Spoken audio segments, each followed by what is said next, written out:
Functional association টাকা না পেলে ক্রমশই বসে পড়ছে, জব কার্ড হোল্ডাররা তারা কাজে আসছে না। মুখ্যমন্ত্রী অর্থমন্ত্রীর পর এবার পঞ্চায়েত মন্ত্রীর গলাতেও কেন্দ্রীয় বঞ্চনার অভিযোগ। সোমবার রাজ্য বাজেটের আগে বিধানসভায় দাঁড়িয়ে কেন্দ্রের বিরুদ্ধে বঞ্চনার অভিযোগ তুলে সরব হন মুখ্যমন্ত্রী।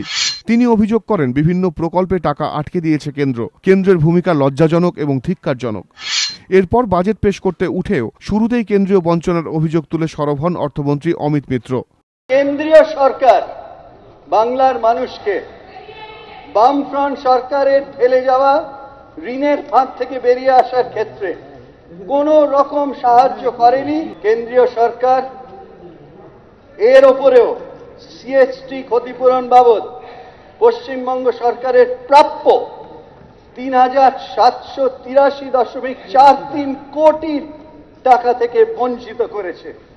এরপর এবার কেন্দ্রীয় বঞ্চনার অভিযোগ শোনা গেল পঞ্চায়েত মন্ত্রী সুব্রত মুখোপাধ্যায়ের গলাতেও। জাতীয় পর্যায়ের যে ডিপার্টমেন্ট দায়িত্বাধীন জয়রাম রমেশ, তার হাতে কোনো টাকা ছিল না। আমি প্রত্যেক মাসে গেছি ওনার কাছে। লাস্টেও যখন আমি গেছি তখন 600 টাকা নিয়ে উনি বসে আছেন। 600 কোটি টাকা আর 28টা রাজ্য। তো আমি তা সত্ত্বেও ওখান থেকে 120 কোটি টাকা বার করতে পেরেছিলাম। বাট সেটা আমাদের দুদিনের খরচ। এখন যে পরিমাণের কাজ হচ্ছে, সেন্ট্রালই ফল্টি, টাকাটা দেওয়া না দেওয়া ওরই ফল্ট।